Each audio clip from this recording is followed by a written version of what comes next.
And now, from beyond our dimension, this is the JeffMara podcast. Here's Jeff.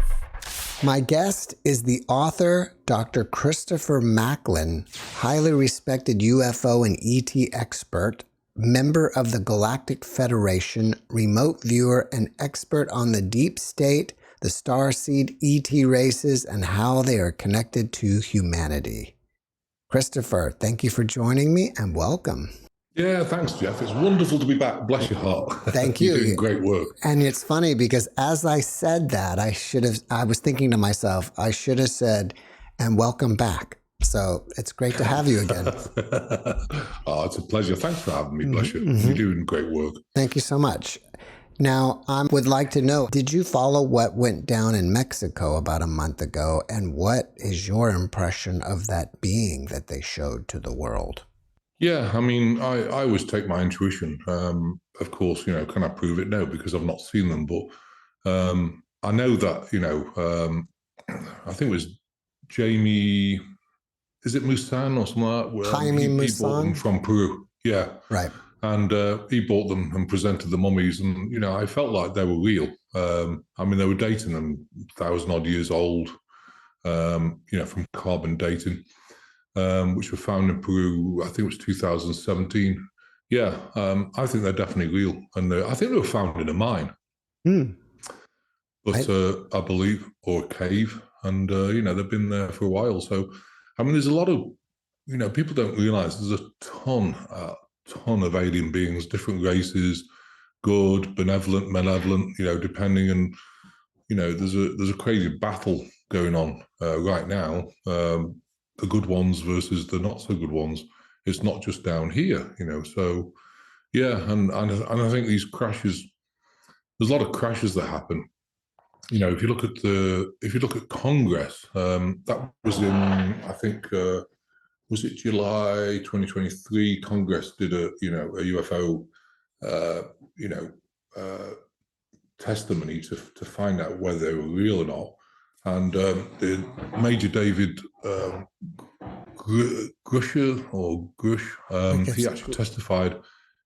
He was head of the Air Force Intelligence and talked about the retrieval and reversal of the technology. And, he was kind of worried about it, of course, because anyone would be. This technology is way advanced, maybe 500 years, 1,000 years than we are. And if we've got that technology where things come in so quick, it goes beyond all the military aircraft and beyond the battlefield that, we have already. So, of course, I think the government needs to know, because I think, to me, there's an industrial complex, that is completely separated, that doesn't want to give this information out and keep it to themselves. And I think it's important that the governments need to know.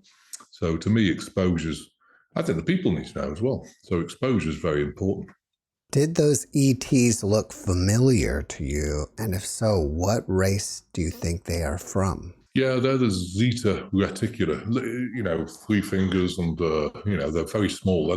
They call them small greys, the short greys, because you get the tall greys who are different. But the Zeta reticula they were from a planet called Reticula, which is in Orion's belt, and they kind of destroyed their planet. That's why they've all came down here, and the tall greys were on the same sort of planet and one around it, and once they'd had this nuclear war and things, of course, they lost the ability to reproduce.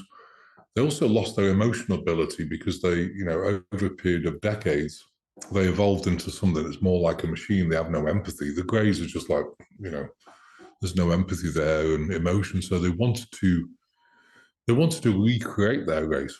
One of the horrible things they did as well is they bought, every planet's got like a consciousness, and they call it black goo. It's like a black gooey consciousness substance in the center of the planet. Now, what they did is when they left, they bought some of that black goo down here, and you can imagine the consciousness of it with all the war and everything else. It was very tumultuous, and they brought it down here, and so that's why our planet was affected. I mean, I believe our planet will heal that, because it's not the right vibration.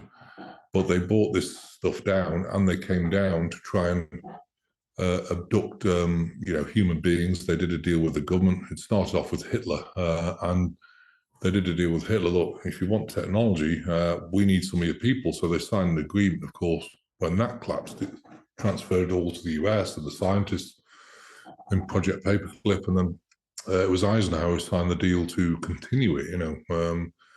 And to me, it's like giving the keys to a Ferrari to a 2-year-old. It's not a good idea because we're not ready for it. When you evolve in a natural way, ergonomically, then you get ready for this technology and you have the maturity to use it in a wise way. But of course, if you give it to people on this level, then it becomes, a money-making machine, and they don't really care about what happens to it. So, have you ever had contact with any of those beings? I have, yeah. I've seen one or two. It's interesting, and people have seen them as well. I mean, they've been taken off the planet. We'll talk about that in a minute, but they're very stinky. It sounds crazy, but they really don't wash. They smell like drains. They used to walk around, and I could see them. And I've seen them a couple of times. I've seen landings a couple of times, and they have the ability to freeze your mind, or freeze your body. They can actually, stop you in a track. So if you try and pull a gun on them, but again, if you put shields up and things, you can disable that. These things have a very powerful mind. I haven't seen them close up. I've always kept them at a distance. But I know that, on Area 51, of course, there's an absolute ton of them, because they've been working with the industrial complex to reverse engineering craft and everything else. So they've got some technology that's probably about 1,000 years in the future. They have it now, So I think it's important for disclosure. Otherwise, this could be used, in not a not so good way for the human race. I wonder how the humans deal with the smell there. Well, it's funny because I had a lady one day. This is just one example. I deal with this stuff a lot because. So if we go back to the Greys, so 2018, I chaired the Galactic Federation with 2 other Melchizedek beings. I was born a Melchizedek being. That means that you're spliced in at birth because you have to get enough DNA to allow the soul in, because it's a different energy than, an average human being. Same with the Arcturians. Palladians, not so much. They can use a human body. They're okay. So some of the good races, benevolent races who are helping us, they can come down here, starseeds, and they can just transfer the soul. Other ones, what they have to do is abduct either the mother, or what they do is, they abduct the mother, of course, because they've got to, put the egg in it. But there's agreements made before they come down here. So they abduct them, and they can either put an egg in and use the father's sperm, or they, vice versa. They can use the father's sperm and put a new egg in. So it just depends. That's splicing at birth. A lot of starseeds have had that, including my wife and myself. I know my mother was abducted because I can go back in time and remote view things. So born of Melchizedek beings, we chaired in 2018. I went off planet. Now, sometimes they physically take you, but they knock you out before they take you.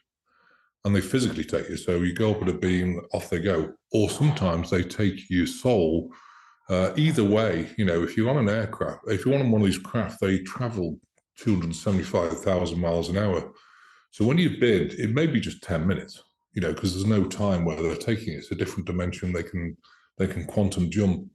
When you come back, you feel as though you've been beaten by a baseball bat. Oh my gosh, the whole body aches. You feel as though you've been on a roller coaster ride about 50,000 times. It's crazy. But anyway, we went there, and we're sitting in front of a lot of beings. There was probably about 10,000 different races.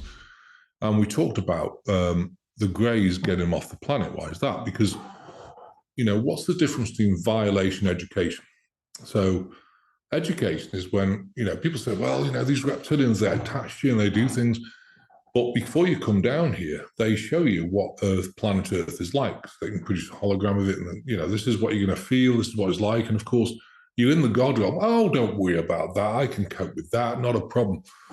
So when you're born down here, of course, I always joke that, you come out the vaginal opening and there's the IRS. Welcome to Mother Earth. Here's your invoice. And then it gets worse than that because, of course, they know the starseeds. And so they attack you. I mean, I don't know if I told you this, probably not. But 2 days after I was born, I had 8 strokes and I was in hospital for a year, Wow. and then 2 years later, I burnt my back so badly, I was in hospital for another year, and this just different things went on. All my life, 289 times they've tried to take me out, which is a lot, but they haven't done it.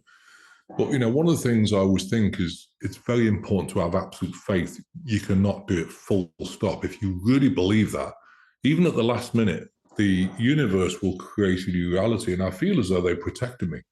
And, I'm sure I've got scar tissue in my brain. Who cares? I'm here to do some work, and we just keep moving forward. I think that's why I've got dyslexia and different things. I think all starseeds have probably got issues like, they call it mental health, but things like anxiety, OCD, ADD, ADHD, because starseed people don't fit down here. They don't fit in like a normal human being. Like, I don't like idle tittle tattle. So, I won't go to a party with people. I only have people around me who hold the space for you.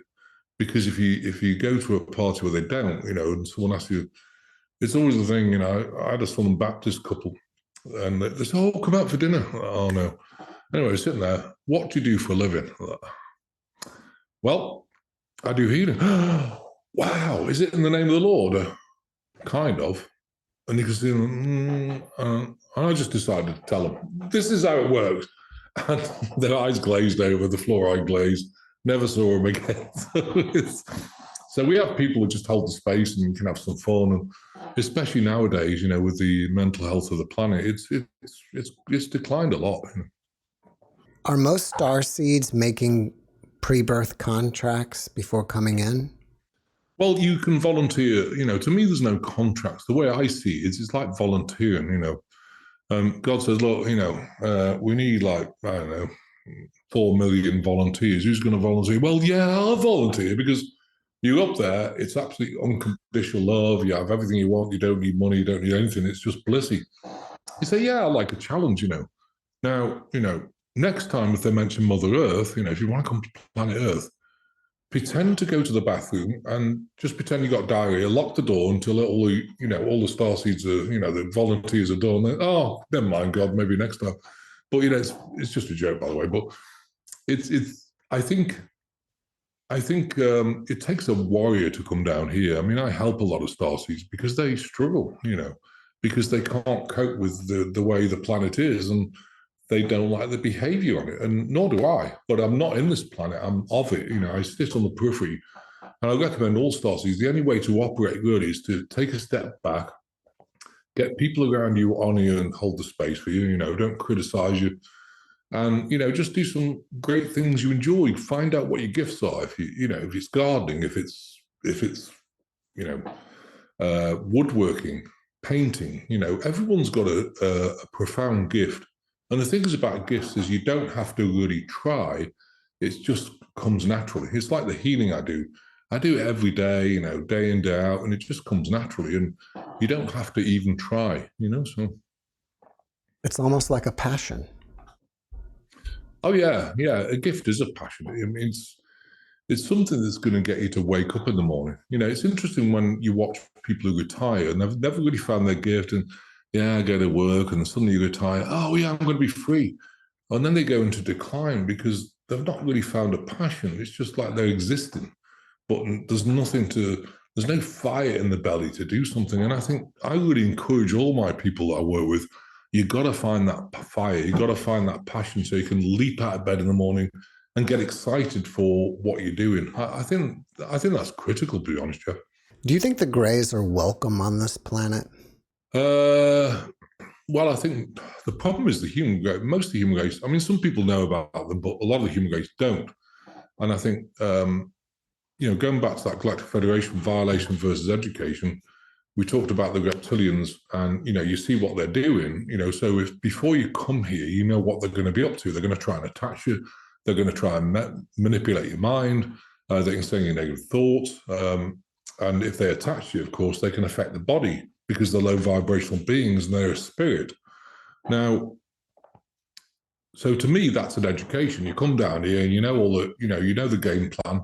It's a classroom, so you've got to learn how to deal with them and how to remove them, and that's that's an education. That's part of the classroom. But what happens if other beings come in with their ships and they put a beam down, they paralyze you, so you have no free will? They take you up on the ship and they steal your body parts. Is that a violation of education? To me, that's a violation. And we talked about this in the Galactic Federation meeting. It was decided to take the greys. I'll call them stinky greys because they stink like terrible, but they were swept off the planet by the Arcturians. So that was great for a little bit. So the greys, they're clever beings. How can we get around this ban? Because don't forget, everyone has to abide by certain universal rules. And that is that if you're going to do something, for example, you've seen this probably with The Simpsons and different things, or movies. They put a movie out and then suddenly 10, 15 years later, something happens that was actually in the movie. So they've told you already. It's just that you didn't realize they have to tell you things before they do it. So, but they were very clever. They said, well, okay, we're banned from this time space, the third dimensional world. But what happens when we open a portal down here? They're then not in the same time space. They're in the same space, but a different time because the portal's a different energy. So they've been opening portals to mess with people, to get close to them, but they can't actually be here physically. They can't jump out the portal and get on planet Earth. So they're still manipulating people. And I remember a lady, she had a terrible smell in her kitchen. She had the plumber out and all this sort of thing. Or was it the bathroom? I can't remember. Anyway, she had the plumber out.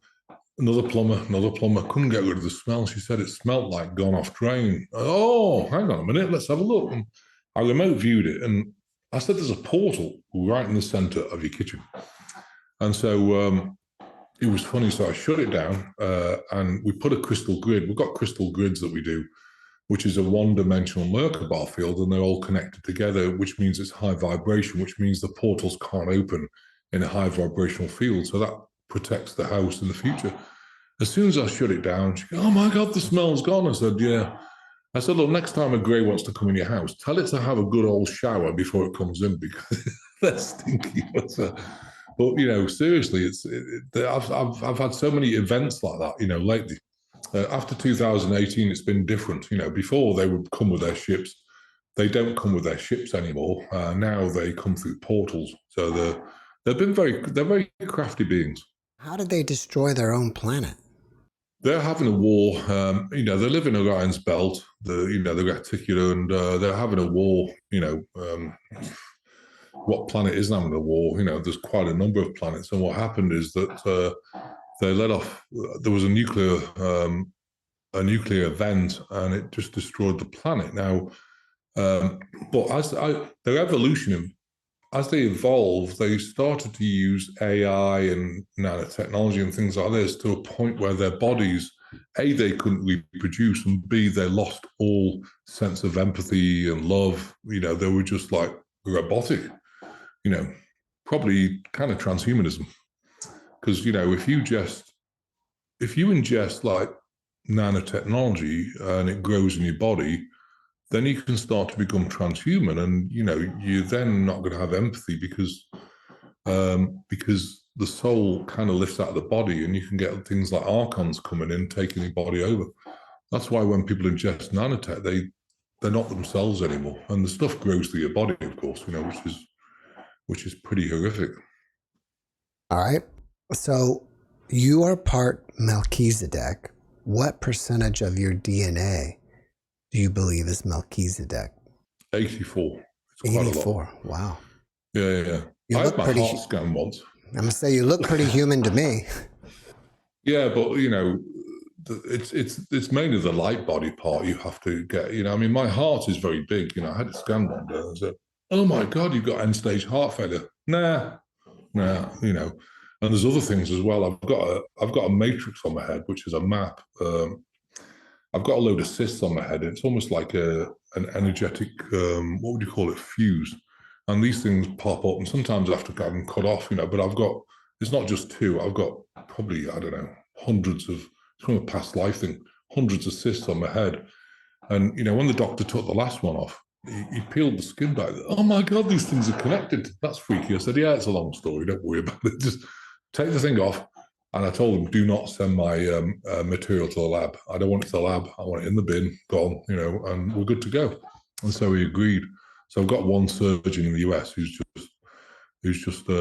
does it and doesn't send anything to the lab, which is great, So yeah, there's some different things. My body also, it has a habit of being able to condense things into one area. I was dusted with something that wasn't great. Was it called a sort of weaponry type thing? Yeah. And so what happened is that I got really sick, so sick. I had a temperature, and this was actually a conference. So I worked on myself, and I got better. And the elements in it were, what was 2-malaria, there's a binding agent and a solvent, and they actually collected in a cyst here. And so it was interesting. Over the last 8 months, average, it used to be really big, and now it's a lot smaller. It's there, but it's almost gone. Right. I thought about commenting on that it's gotten a lot better since I've seen you. Yeah. But the problem though, Jeff, is if you drain it too quickly in the body, the bio stuff, let's call it, can make you really sick. So they're draining it at the rate that my body can cope with it to discharge it. So it is getting smaller. Yeah. So yeah, absolutely. That's great. Now, are you channeling Melchizedek beings as well? Yeah, I talk to Mother Mary a lot. She's the mother, Mother Mary is the mother of the Melchizedek beings right now down here. And she's also in charge of the pyramid project we're doing up there.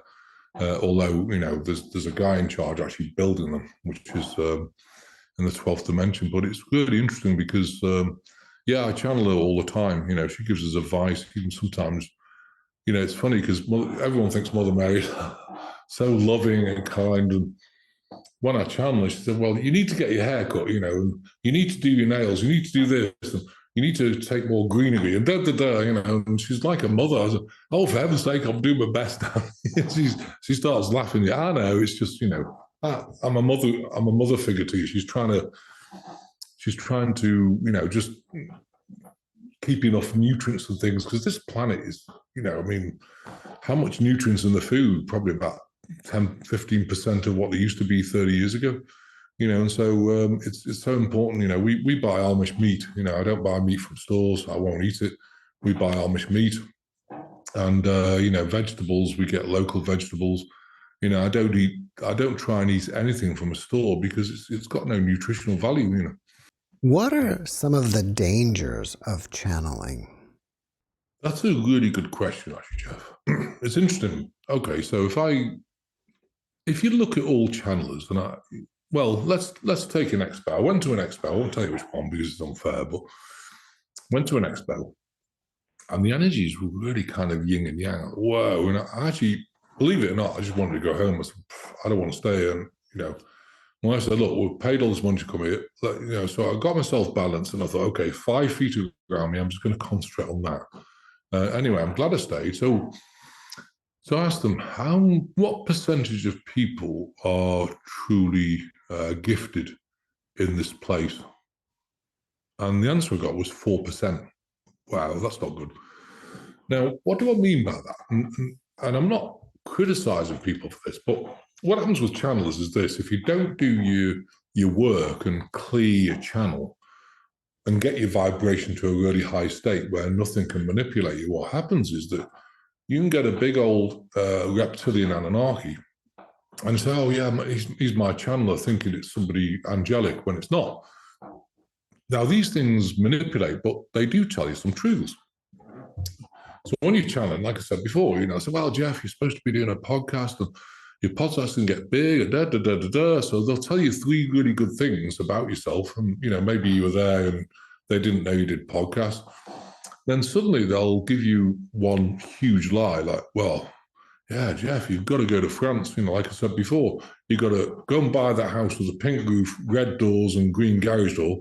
And you think, well, oh, okay. And right there, you're going to be intrigued. So most people will jump on a plane, go to France, and they'll find the house because somebody's painted the house with a pink roof, red windows and a green garage door. He said, that's the one, And then you think, wow, they were right, I bought it. When what they've actually done is manipulate you into going off track for the things you're supposed to be doing.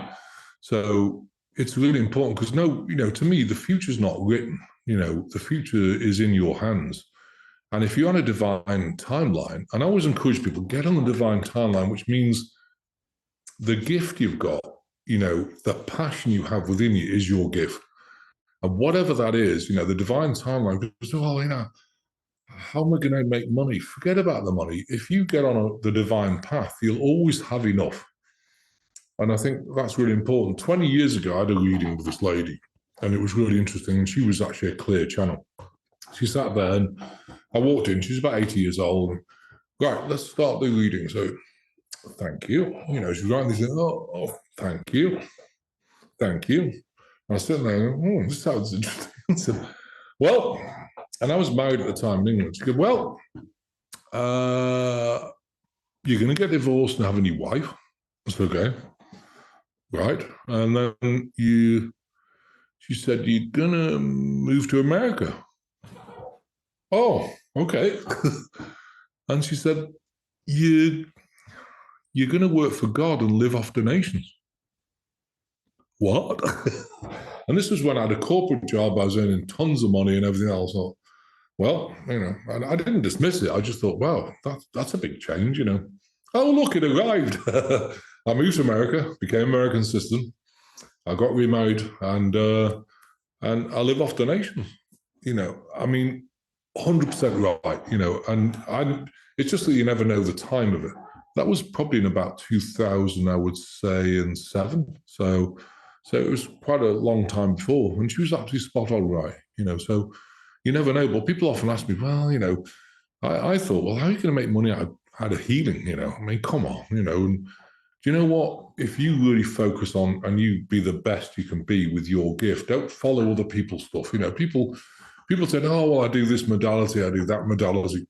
What you've got to do is you've got to contact your beings. If you're a starseed, talk to your starseed family, like the Palladians, Arcturians, Lemurian, Atlantarian, Lions, whoever they are, and you've got to learn how that gift works. If you do someone else's modality, that's not your gift. And what's going to happen is, you might get some things done, but it's not really a gift. If you meditate, I meditated for probably 6 hours a day for about, I would say, 3 or 4 years to really learn this gift. And, I learned things. And even afterwards, I kept learning things more and more. And, we could do some extraordinary healings, but it took a while. You don't just ingest gifts just overnight. You have to be seeking and finding and trying them out.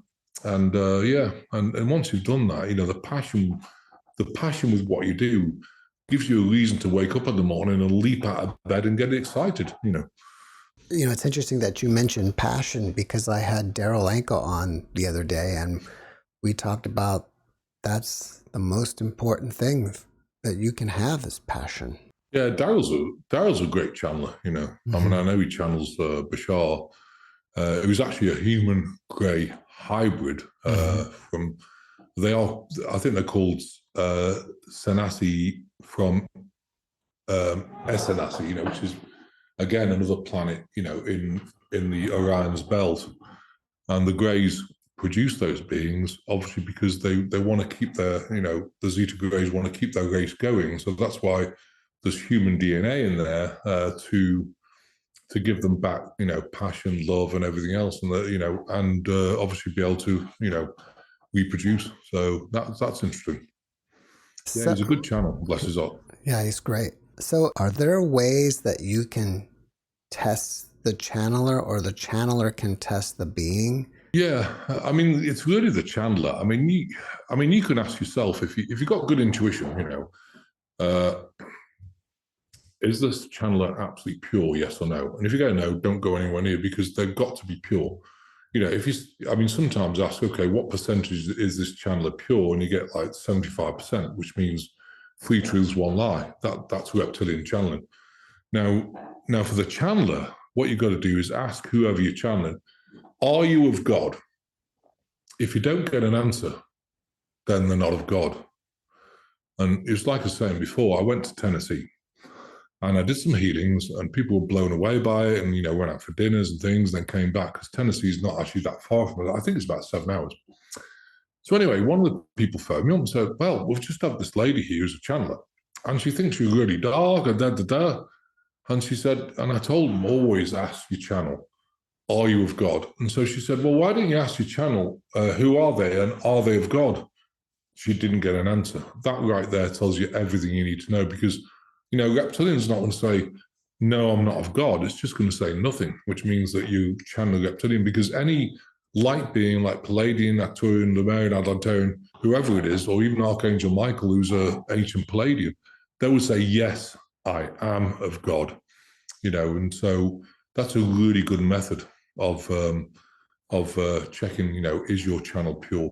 So are you saying that these beings are not allowed to lie and just say, yeah, I am? No, they're not, because that's against the universal rules. There's certain universal laws and rules, like the Keys of Enoch, which is the universal rules. And, there's certain things you're not allowed to do. Like, for example, if you have a big event like a war or something, then you have to put it out somewhere in a certain way to warn people. But of course, sometimes it's in Simpsons cartoons, sometimes it's movies they bring out, like Dune, which talks about the spice, and in fact that's gold. People mining gold down here. They always have to have something coming out to show the future of what's going to happen. So, yeah, I love that's that. the universal rules. I love that. You mentioned Dune. That's one of my favorite book series, and I never thought about that. The spice is gold. Yeah, they're mining gold on on the planet.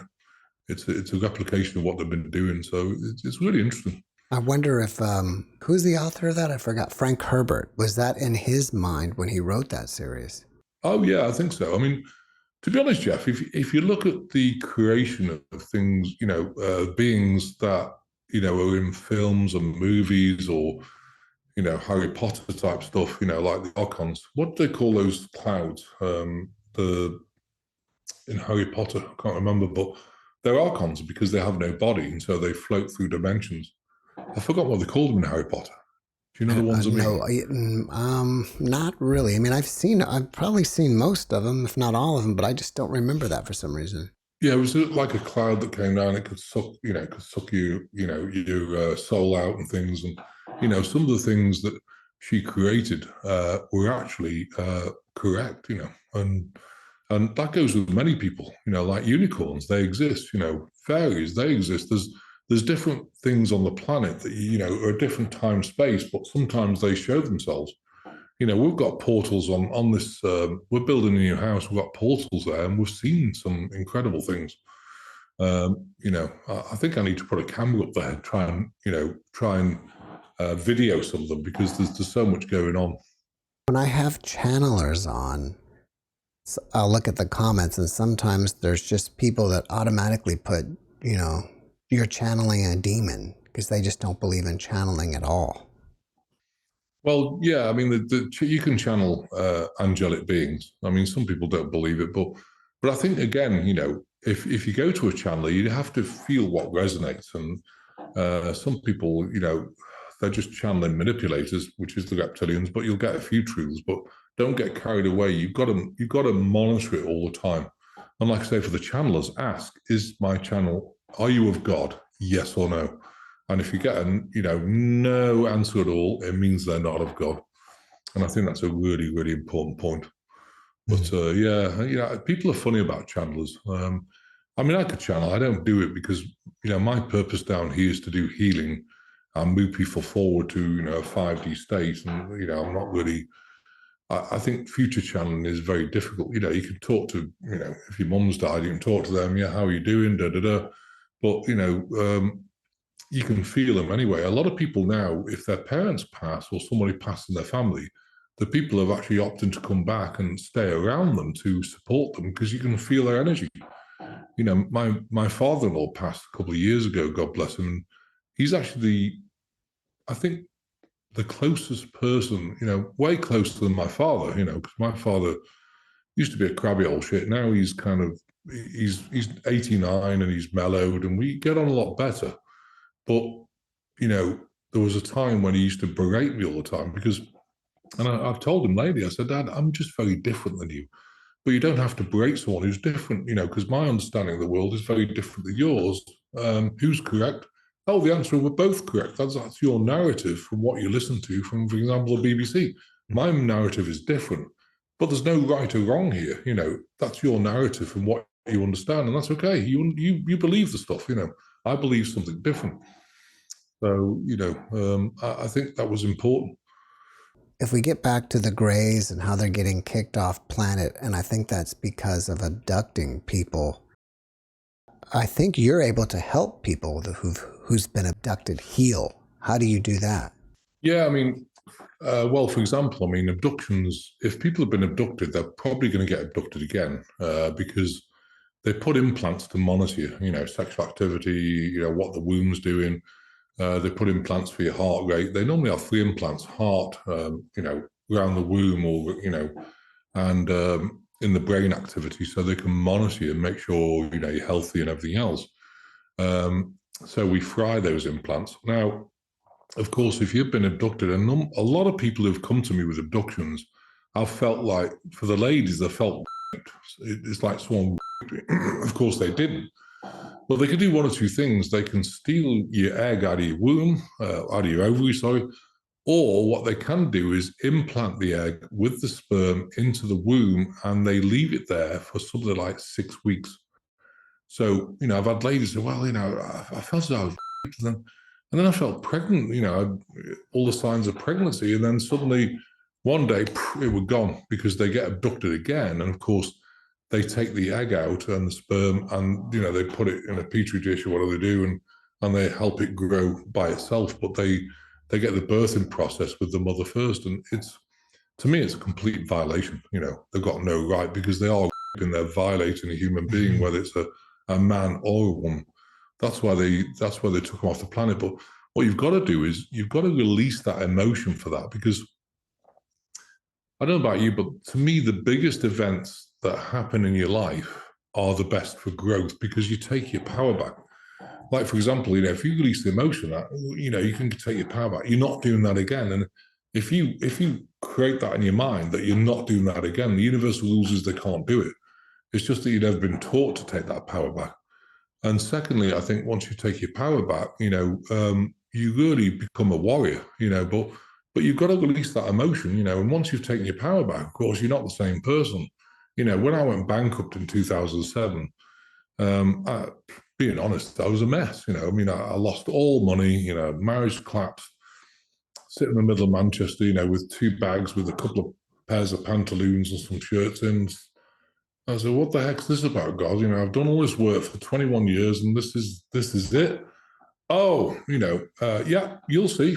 You know, you'll see the journey. Don't worry. You know, it's all meant to be. And what do you mean it's meant to be? You know, I mean, I was in an apartment where I had 4 weeks I could borrow it, and then that was it. You know, I didn't even have any bedding. I had to go and buy some bedding. I had no any food. Da, da, da. And I did see, but, you know, did I enjoy that part of the journey? No. At that particular time, I was mortified. I was in tears. No one could care less. And you get this powerless victim, well, woe is me, where's everyone? And of course, no one comes. So you realize, oh, well, maybe I should start taking care of myself and take my power back. And after that, I was never the same person. But I also got this inner strength. A lot of starseeds are really empathic, which means, you know, if someone talks behind your back, like, you know, oh, God, did you see Jeff? Oh, good. You know, if they talk behind your back, I used to get mortified, you know, if people talk behind my back. I was so upset, almost to the point of throwing up, because and now I've taken my power back and I think, oh, bless you, that's your deal. You know, if you don't like me, well, door's over there, I love you, but bye-bye, because I don't really care what people think about me. I care what I think about myself. And of course, you get people who are jealous and different things. That's their deal. You know, that's not for you to even worry about, you know, but it took me a while to get to that stage. So when you're an empath, once you take your power back, you know, and you really don't worry about what other people think, I call it the couldn't give a odometer. When it's blown up, you know, then you know you got there. And it's not that you couldn't give a about people, but you couldn't really care less about idle tittle-tattle and blah, blah, blah. And I think that's a really important point. You know, that's why I always say, get people in your field, in your personal space, who love you, who hold the space, who you can have a laugh with, who don't berate you or criticize you, because as a starseed person, you're going to be very different. So if you go out in the normal world, people will, because they're not going to understand you at all, and I think that's one of the keys of life. If someone's on the fence about it, how do they determine whether they are a starseed or not? Normally they'll know because they don't, they don't fit in this world. I mean, how many starseeds have I had? I've worked on so many people, and when they come for the first time, well, I feel depressed. I don't fit in the world. I think God dropped me off the wrong planet or something. Something's amiss because I don't recognize what's going on here. That's an immediate indication that you're a starseed, and they're depressed because they don't fit in. Of course, so what you need to do is you need to create a new world within this planet. That's your world, that's on the periphery of the matrix. And and if you want to find out what starseed you're from, you need to get a list of the starseed races like Palladian, Arcturian, Lemurian, Atlantarian, Lyran, Andromeda. They're the main ones that have spliced the genetics of the human race. And what you need to do is just ask the question with your intuition. Don't ask where I'm from, because if you say, are you Palladian? Well, you got Palladian DNA. Yeah, you're from there. Or am I Arcturian? Yeah, you're from there. What you need to do is say, where is my soul originate? Where does my soul originate from? And then go through. Is my soul originating from Pallades, from the Arcturians, Lemurians? And then you're going to get one answer normally if you're a starseed. And that's where your soul's from. So that's an important point, actually, Jeff. You mentioned the Matrix, and we talk about that quite a bit on this podcast. Do you think that this realm is some kind of simulated Matrix? Oh, absolutely. We're in the Hunger Games. That's why people get all confused about the planet and flat Earth, because there's a firmament, over the planet, so the stars and everything are surreal because the firmament has been there for a while. That's why if you look at some videos, you can see breaks in the firmament now, like time tears, because it's starting to break down as the energy and the vibration comes up. It can't sustain this firmament in a low vibrational world. And I'm not saying the world's getting, super high in vibration, because really it's not, but it's improving. And so we're living in an illusion, a complete illusion, an AI illusion. And that's why I think, it's interesting, because I remember when I become an American citizen, you had to go for a medical. Okay, so you go for medical, and yeah, you're okay. He said, I've got to ask you 3 questions from the Homeland Security, and I've got to watch your expression on your face. I said, well, that's okay. One of the questions was this. He said, have you ever been in a shopping mall or in a store and everything felt surreal and people weren't communicating with you properly? Well, So he repeats it, well, clearly not, and I know exactly what he's talking about. What he's talking about is a holographic insert. Now, I know stores like Walmart use it because I remember two experiences. One is, went into Walmart. I don't go in now, actually. I don't buy anything from there, but I went into Walmart, and the tables that were bolted down, were from one of the cafes there. They'd gone. And I was looking around, and all the colours were different. And on the way in, I said to the guy, there's no trolleys. There's no trolleys. I said, okay, are we in a holographic insert? Well, yeah. So walked out of Walmart, removed it, walked back in, it was all back to normal. That's the power of intent. You can actually remove it. And there's actually a prayer. We have a map of intent to remove our holographic insert, and it works. The second one, I went to Tampa. I flew into Tampa because I was speaking at a church in St. Pete, Unity Church of St. Petersburg. So I flew into Tampa, and I got a rental car, and it was 5 o'clock at night, and Tampa's always like busy with traffic, tons and tons of traffic. There was nothing. I was driving along. I don't understand this. There's no traffic. Hang on a minute. It didn't feel right. The whole thing felt surreal. Is this holographic insert? Yeah. Took it out immediately. The traffic we were backed up for about 40 minutes. I thought, maybe I should have used the holographic insert to get to the hotel before I took it out. But, there's definitely holographic inserts. They put a bit of software in the environment you're in to alter it completely, including colors, including people. So, if you walk in somewhere and there's something bizarre going on, always ask, is this a holographic insert? Yes or no? Because you'll feel it feels surreal. It doesn't feel right. You can tell just by your intuition. So that was an interesting point. Did you say that we're living in the Hunger Games? Yeah, in the Hunger Games, it's all made up. The weather's manipulated, everything, everything's manipulated. And I think it's like the Hunger Games. If you look at Hunger Games, you're sent into like a dome thing, and they got lightning, you got animals, this, that, and the other. There's a lot of AI in this matrix, and it's just about to all. And that's part of the pyramid project we're doing, is to blow all that out so it'll get rid of it. I mean, to me, AI, I don't like it at all. Don't want it in my life. I know some people, I've done speeches, especially at I was at Conscious Life Expo, and I actually did it remotely. And there's one guy came, "Oh, I love AI." I said, "Okay, well, you've obviously been caught in the matrix." But fundamentally, to me, I think we're not mature enough to have AI. AI is okay if you use it in the right way, but of course, if it's greedy, hungry, deep state people, then it's not a good idea, because they're going to use it for not so good things, so to speak. So I guess you are believing that someone else set up this matrix. And if that's so, are they keeping us coming back here and reincarnating over and over against our will? Oh yeah, there's just outside the firmament, they kind of call it a postage stamp, where people think you go, and then you just come straight back. That's why you have to be very careful when you pass. You have to look around. Don't just go to the artificial light. Look around again. All the time. You have to use your intuition to see, because you don't want to be coming back on a recycling program. You want to come back as a volunteer if you want to come back. And I'll have to come back in the future, but probably not for 500 years once I've left this planet this time.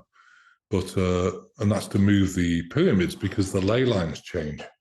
Of course, if they exist by then. But I'm thinking the transition we're in now is so profound. I mean, people often ask me, "Well, there's got to be something that's not hijacked." And I'm thinking, "Oh, hang on a minute. Oh no, let me think. Oh, that'll be everything. Everything's hijacked. TV, news, religion. All religions have a hijacked element in them. You've got, obviously." Governmental system, food, everything's hijacked, and so I think that's why I detach from it. It's interesting because we're building this house, and the Amish guys are building it, and I'm not joking, Jeff. It's such a joy to go up there. It's not about the house.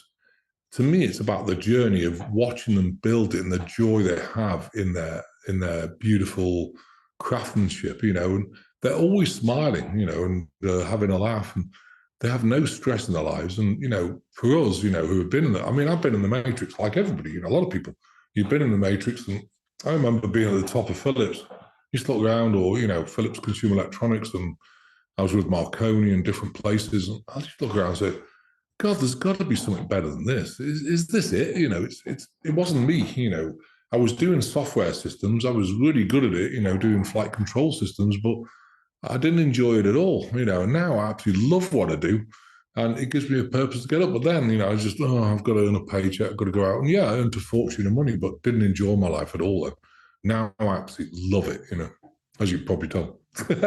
So, I think it's great that you have this question. So the next time I feel like I'm in some sort of Mandela effect or something, just ask, is this a holographic insert? Yes or no? And yeah, and you'll feel that. Well, yeah.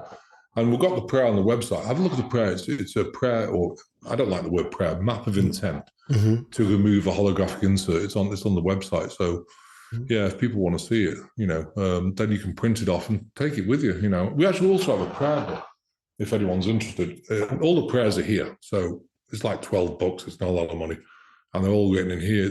People can put it in their purse. So I know we don't have a purse, but you can put it in your pocket, or And it's something to carry around, because I think nowadays maps of intent are really important, especially with food. If you're going to eat food, we have a map of intent to remove any ungodlike particles, optimize the vibration of the food, bless the souls of the animals and the plants that allowed our body nutrition, and thanking God, and we thank you, God, send your unconditional love. So, and this was so good, I had a reservation, Native American reservation, the medicine man. He said, would you mind if I use your prayer on our reservation? I want to translate it. And he translated it. And they're all using it to this day. I was so honored, because that's what they do. They bless the animals before they slaughter them, and before they process them. And, we're blessing it once you receive it. But it's the same thing. It's just honoring the animals and the plants, because plants are alive beings, Do you find that book on Amazon or your website? Yeah, it's on the website. I think it's on Amazon as well. So, it's on the website. Well, I produced it. We do have an app, but the apps are out of date. I need to update the prayers. It actually schedules the prayers to play. It's the first app in the world that can schedule a map of intent or a prayer to play like every 2 hours or every 3 hours, and you can repeat it, and we also have all the meditations there as well. There's meditations, because we do healing meditation. It's not just like, I'll feel the light come down and things can expand. It's basically a guided meditation where we actually, from my voice, invoke the Melchizedek beings to do things. Like, for example, we did one for immune system. It works on the bone marrow, it works on adenoids, tonsils, it works on thymus and spleen, it works on everything. And that's probably some of the best work we've done, because so many people have bought it, especially during the last few years, where they wanted to boost their immune system. And it also releases emotion directly related to the, because, people say stress causes immune issues. Well, of course it does. So it releases the emotion directly related to the immune system. So it's pretty good. What's the name of your website? The name of the website is globalenlightenmentproject.com. That's globalenlightenmentproject.com. If people have questions, can they ask them there? Yeah, there's a thing they can send an email in, through the website. They can, they can ask questions and we can get back to them. Absolutely. All right. Well, do you have anything that you're working on that you want us to know about? Well, the only thing is the Pyramid Project. I want people to realize, this is, we're in a movie. I keep asking for a refund, but no one's interested in giving me a refund. But I think it's because we're all extras on the movie. But I want a refund because it's a terrible movie. But anyway, we're in a movie. And I think whatever happens and whatever looks extreme, don't take it on personally, because you've got to make sure you don't manifest anyone's demise or anything else. If you focus on, it's all good, God's got my back, that's one of the key instruments, I think, right now, because things are amping up and it's going to look a lot worse in the next few months before it gets better. And I think just stay in your space, enjoy, nice dinners, and have a glass of wine is okay, and beersies, whatever you want. And, just enjoy life. And I think that's a really, really important thing to do, because if you take on and start manifesting demise, then you're just going to add to the collective. And you don't want to do that, because your life is your life. You can manifest anything you want to this planet and it will happen. So, I get people to really focus on positivity. Just look at the blessings you have. Like, if you've got a roof over your head, I've been where I lived out of a car for a time, and I didn't have a roof on my head, didn't have food, and I'll tell you, it was really hard, and I'll never forget it. But now, because of that, the lesson is, wow, we're not going there again. I've got food on the table. I thank God every day for, having a house to live in, even though it's a ministry house, we'll be at our house soon. I've got all the IT equipment I need to do these, podcasts and healings every day. And, life's just blissy. There's nothing to even get, kind of stressed about, and believe you me, I've been stressed in my lifetime, because when you're a starseed and you work in the matrix, it doesn't work, because you see things so radically different. I didn't even understand money, and when I went bankrupt, okay, well, that didn't work. But, and now I understand, I respect money. Do I like it? Not particularly, but I've learned to respect it, and learned that, it's just an energy instrument to be able to move you forward in different aspects of your life, But I don't worship money in any way, it's just there to help. Before this bankruptcy, was your life completely involved in the corporate world and you had nothing to do with spirituality? No, I had a lot of spirituality, but I was in the. I mean, and honestly, Jeff, I hated it. I hate the word hate, but I hated going to corporate, places and doing the stuff. And like I say, I used to look around and there's got to be something better than this. Did I come here just to do this? But I was very spiritual as well. I saw craft in the sky. I went for readings. I could do some things. I tested some things out, but didn't really focus on them because I was so busy trying to do 40, 50, 60 hours a week because projects were always late, especially Airbus. And I did the Eurofighter project. Worked on that. And, it consumed a lot of time. Yes, you got paid a fortune, but that wasn't really what it was all about to me. I wasn't interested in that. I just wanted something that would really give you that absolute, fire in your belly passion, and that wasn't it, And people say, wow, it must be amazing working on autopilot systems. Nah, it was boring, I mean, yeah, I could do it, but it wasn't really my passion. Other people loved it, of course, and they were matrix, integrators, but I wasn't. I was on the periphery, and I think it's always really difficult as a starseed person to even go work for anybody, really. So yeah, it's really hard. Do you think the bankruptcy was meant to happen to put you on the path that you're on now? Oh yeah, yeah. Jeff. I mean, you can imagine at the time you got no money, And the most embarrassing thing was I had a Bentley watch because I had a Bentley, it was downstairs, couldn't afford to put gas, and I was embarrassed. The thing's worth, I don't know what it's worth, 200,000 whatever dollars. I couldn't even afford to put the gas in it. I had this Bentley watch, I had no food. I thought,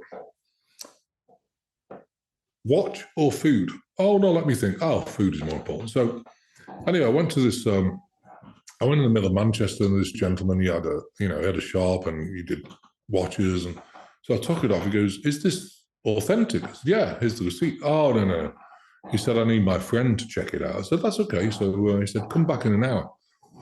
That thing cost me £18,000. Yeah.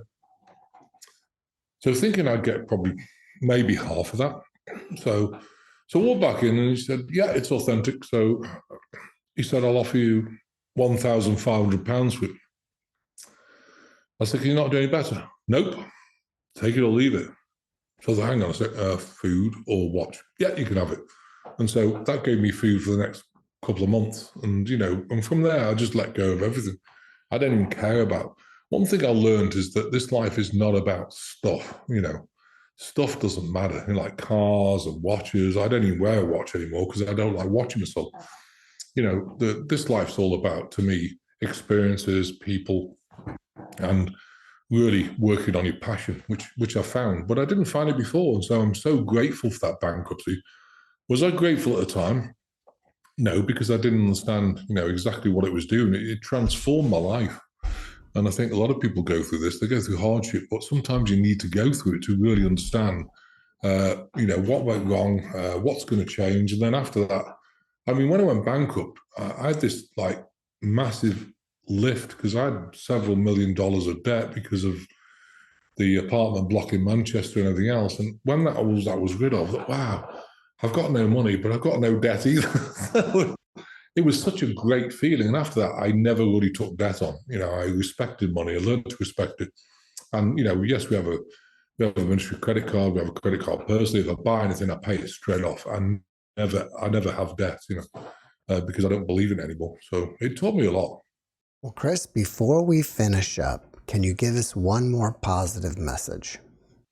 Yeah, I think the biggest thing now, people are struggling. So the positive message is just take a step back from the matrix. Do your spiritual things, whatever you do, like yoga or meditation. You have to show up and do it, because it's so easy to get, when you get sucked in the matrix, you're like hamster wheel and you're busy for the sake of being busy. You got to run, you're not stopping, jump off the hamster wheel, take a step back, get some nice food, treat yourself a little bit. It's okay to have a glass or two of wine. It's okay to have a few beers, because you know what? This is a profound time on this planet. And the other thing I'd say as well is that if you feel the collective energy, I don't know how you feel it, Jeff, but sometimes, you wake up and say, God, I've got a brick on my chest. I can hardly breathe. You know what I mean? It feels like a brick. That's the collective energy. And, one of my jobs down here with the Acturians is to clear, there's a crystalline structure around the planet, and it gets full up of the collective energy, and so they clear it. Used to be once every 3 or 4 months, now it's once a week, and that's not enough. But we clear it once a week just so people can experience that. But again, map of intent to remove the collective energy and send it back to God, because it's not your deal. So, I think, you can navigate this world in an amazing way and have joy in your life, even now with all the things that are going south, because it's not your deal. Let all the people out there take care of that. We're not the takers down, we're the rebuilders. And once the transitions happen, we're then to help people rebuild their lives, and that's what it's all about. So I don't get involved with all this stuff. I just stay in my bubble and have a great time. Dr. Macklin, thank you for that message, and thank you for being my guest again. Oh, thanks, Jeff. Bless your heart. Thanks for watching the JeffMara podcast. I really appreciate you. Another way to show support is through YouTube memberships. And if you do, there are loyalty badges and other perks depending on your level of membership. All you need to do is click the join button underneath the video to find out more. Thank you for your support.